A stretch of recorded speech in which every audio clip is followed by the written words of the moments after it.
Hello everyone. Fab 2013 में मैंने data analysis group पे पोस्ट लिखी थी, regression, influential statistics and sample size determination. यहाँ हमने थोड़ा सा डिटेल में डिस्कस किया था कि कौन कौन से स्टैटिस्टिक्स इन्वॉल्व हैं, इनका क्या मीनिंग है, और एक को वर्कड आउट एग्जाम्पल से देखा था कि कैसे कैसे काम करते हैं। रिग्रेशन 1.sav फाइल का नाम था। तो इसका अगर आप इसी टाइटल से सर्च करें, influential statistics and sample size determination, तो आपको ये मिल जाता है इस पर। तो आपको groups.google.com/data analysis training इस पे जाके सर्च करना है। तो इसी के बारे में हम अब एक बार डिटेल में डिस्कस भी कर लेते हैं। तो मेरे पास एक फाइल है रिग्रेशन 1। इसमें सेल्स है, sales in a territory, it depends on potential in the territory, number of dealer, number of sales person, index of competitive activity, number of service people, salesman, number of existing customer. तो इनके ऊपर sales depend करता है। तो यहाँ हम देखेंगे multiple regression का ये केस है। तो सबसे पहले तो हम ये देखते हैं कि क्या डाटा में आउटलायर तो नहीं है किसी तरह का, और आउटलायर एक यूनिवेरिएट कंसेप्ट है। तो हम डिस्क्रिप्टिव स्टैटिस्टिक्स एक्सप्लोर में सबको डिपेंडेंट में डाल देते हैं। स्टैटिस्टिक्स में आउटलायर, डिस्क्रिप्टिव मुझे चाहिए नहीं, और प्लॉट में ये भी नहीं चाहिए। ये बॉक्स प्लॉट दे देगा, बॉक्स प्लॉट से हमारा पता लग जाएगा। बॉक्स प्लॉट में देखते हैं अभी सारे 15 प्रेजेंट हैं, मिसिंग कोई नहीं है। ठीक है, एक्सट्रीम वैल्यू छोड़िए, सीधा बॉक्स प्लॉट पे आइए। स्टार का मतलब होता है रिकमेंडेड आउटलायर, ये होता है जस्ट आउटलायर। तो सेल्स में एक वैल्यू है 15 जो कि बाकियों से काफ़ी अलग है। ओके, बाकी 60 भी है वैसे तो, ओके 6 भी है, बहुत कम भी है, 5 6 भी है, 3 भी है, और 81 seems to be outlier. Okay, और 2 भी आउटलायर है, 2 60 के करीब है। ओके, 2 का आउटलायर ये बोल रहा है। ये रिकमेंडेड है 15 2, आप देख लीजिए, जनरली अवॉइड करते हैं। पोटेंशियल में अगेन 15 × 2, ठीक है, ये 150 है, बाकी का डाटा 10 30 40 ऐसा है, और ये भी 150 है। ठीक है, आउटलायर दिखते हैं पर उतना रिकमेंडेड नहीं है। ठीक है, डीलर में कोई आउटलायर नहीं है। सेल्स पीपल पे फिर से 35 या 30 काफ़ी बड़ी टेरिटरी हैं शायद ये, इनमें ज़्यादा सेल्स पीपल हैं। ओके, इंडेक्स ऑफ कॉम्पिटिटिव में कोई नहीं आउटलायर, यहाँ कोई आउट नहीं है, यहाँ कोई आउटलायर नहीं है। तो 15 एक दिखता है आउटलायर, और शायद 2 एक आउटलायर दिखता है। देखिए, आउटलायर होना एक बात है, और आउटलायर का रिग्रेशन में इन्फ्लुएंस होना ये बिल्कुल अलग बात है। दो अलग अलग बातें हैं ये, इसको हमें एक बार समझना पड़ेगा। तो हम चलते हैं रिग्रेशन में। Sales depends on all of the 6, और यहाँ हम आते हैं सेव में। सेव में देखिए हमें किस किस पे टिक करना है। डिस्टेंस के तीनों पे टिक करना है, रेजिडुअल में, स्टैंडर्डाइज पे, स्टूडेंटाइज में, दोनों पे करना है। इन्फ्लुएंशियल स्टैटिस्टिक्स में डीएफ बीटा ठीक है, कोवेरियंस रेशो इस पे भी टिक कर दीजिए। इन पे हमें टिक करना है। यही चीज़ मैंने जो इस पोस्ट में मैंने लिखी थी, यहाँ पे मैंने एक टेक्स्ट फाइल में कॉपी कर दी है पोस्ट, थोड़ा सा इसमें अमेंड भी कर दिया है, कुछ चीज़ें जो नहीं थी, जैसे इस पोस्ट में स्टूडेंटाइज रेजिडुअल के बारे में डिस्कशन नहीं था, वो ऐड कर दिया है। तो यहाँ इनका इंटरप्रिटेशन भी दिया हुआ है। तो इसमें मैंने लिखा टिक करना है डिस्टेंस में तीनों पे, तो मैंने डिस्टेंस में तीनों पे टिक कर दिया। इन्फ्लुएंशियल स्टैटिस्टिक्स में डीएफ बीटा कोवेरियंस, और रेजिडुअल में स्टैंडर्डाइज और स्टूडेंटाइज। स्टूडेंट टी टेस्ट था ना, स्टूडेंटाइज हो गया ये उसका। कंटिन्यू, ओके, और ये हमारी आ गई बहुत सारी वैल्यूज़। आइए देखते हैं इन वैल्यूज़ को पढ़ना कैसे है, इनका मीनिंग क्या है। सो टेक्स्ट फाइल में मैं आ जाता हूँ। वैसे तो यहाँ दिया है, देखिए, कुक्स डिस्टेंस 1 से बड़ा हो तो कॉज फॉर द कंसर्न होता है। ओके, लीवरेज में फार्मूला है 2k+1/n, ये कॉज फॉर कंसर्न होता है। k is the number of predictor, n is the number of observation, sample size. Number of observation का मतलब यहाँ पर है सैंपल साइज आपका कितना है पूरी फाइल में, और नंबर ऑफ प्रिडिक्टर का यहाँ पर मतलब है number of independent variables. I think मेरे यहाँ पे 6 हैं।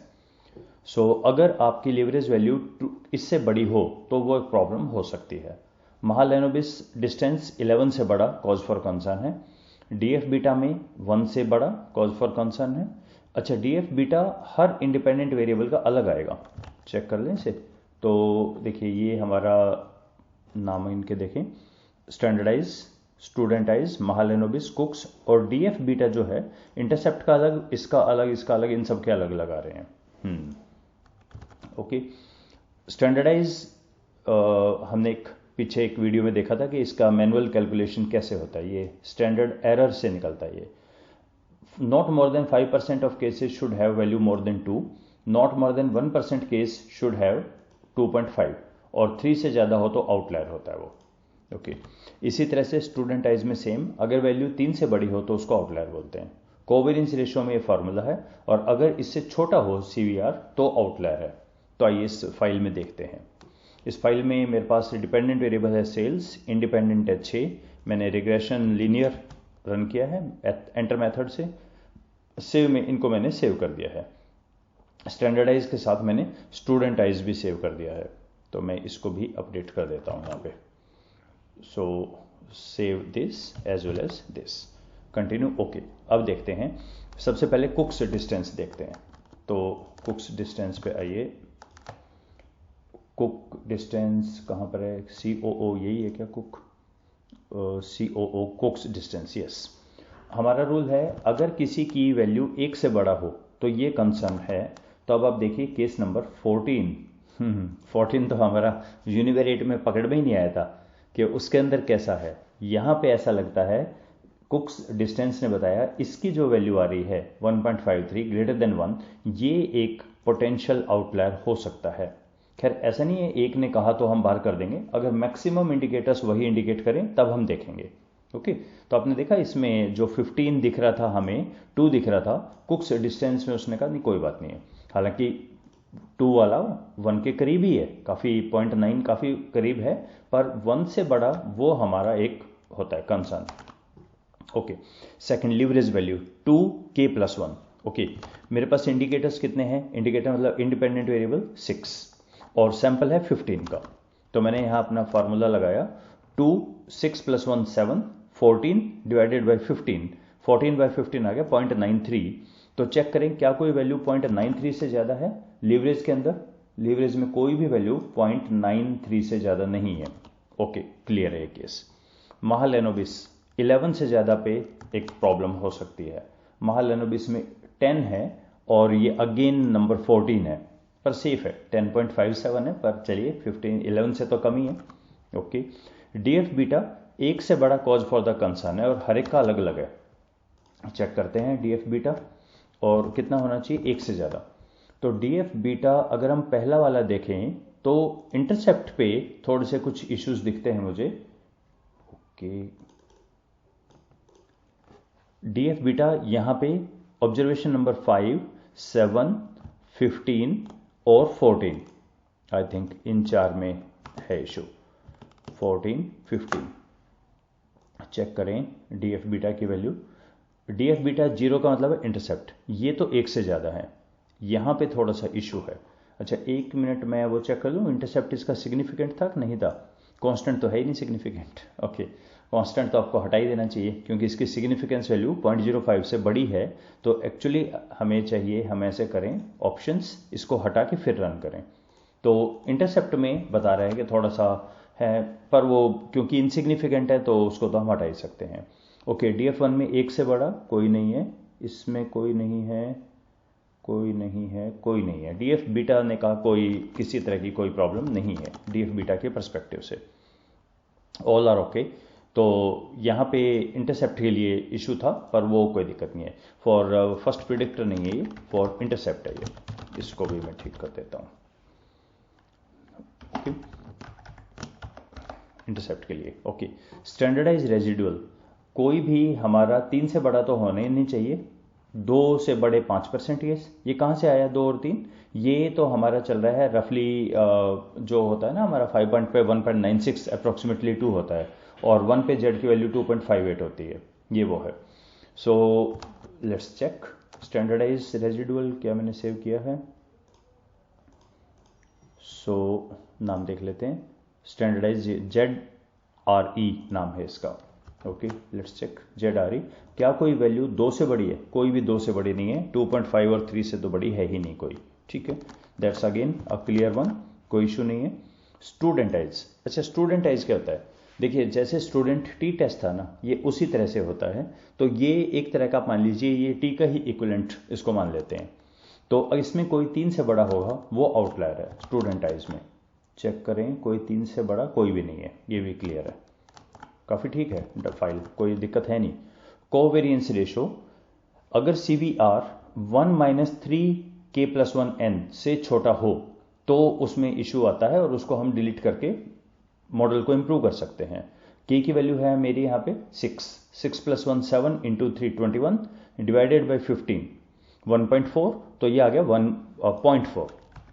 Don't worry about the sign, सिर्फ इसका आप वो ले लीजिए मैग्नीट्यूड। 0.4 से छोटी कोई वैल्यू है क्या कोवेरियंस के अंदर? कोवेरियंस के अंदर वेयर इज कोवेरियंस रेशो, ये रहा। 0.4 से एक तो ये छोटा है 2, ओके, इसकी वैल्यू फिर भाग गया पीछे।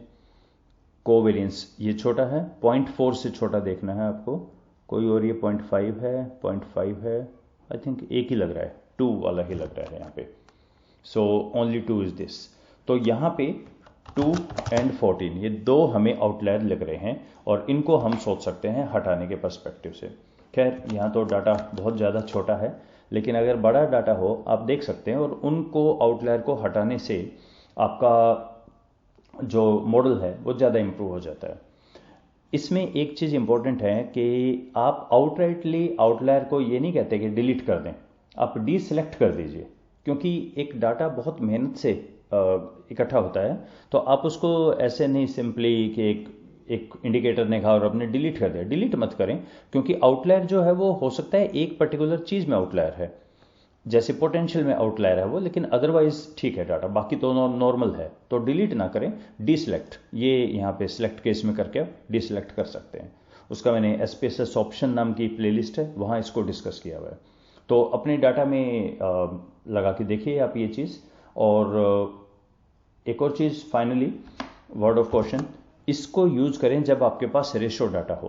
तो अगर आपके पास मोस्ट लाइकली जो लिकट स्केल पे काम करते हैं वहाँ आउटलायर की पॉसिबिलिटी ना के बराबर होती है। ऐसा क्यों? क्योंकि आउटलायर तो होता है जो बाकियों से बहुत अवे हो। 5 पॉइंट स्केल पे जब आपने बोल ही दिया कि 1 से 5 तक आप कोई भी दीजिए, तो उसमें कोई 55 दे दे, वो तो एक टाइपिंग एरर है। तो 5 पॉइंट पे कोई बहुत छोटी बहुत बड़ी वैल्यू आंसर कैसे करेंगे? तो 5 पॉइंट स्केल है ना वो तो। अगर कोई गलती से 11 टाइप कर देता है 55, वो तो एक टाइपिंग एरर है, उसका कोई मीनिंग नहीं है। तो स्केल में आउटलायर नहीं होते, लेकिन रेशियो डाटा है वहाँ आउटलायर हो सकते हैं, और वहाँ आप इनको चेक करके देखिएगा एक बार अपने डाटा में। ये पोस्ट डाटा एनालिसिस ग्रुप पे है और इस टेक्स्ट फाइल में है। ये पोस्ट का लिंक भी इसी टेक्स्ट फाइल में मैंने नीचे दिया है, वीडियो का लिंक ये रहेगा, जो स्टैंडर्डाइज के जो कैलकुलेशन स्टेप्स मैंने दिए थे, और फाइल SPSS की वो इस लिंक के ऊपर अवेलेबल है। So you can stop here, thank you.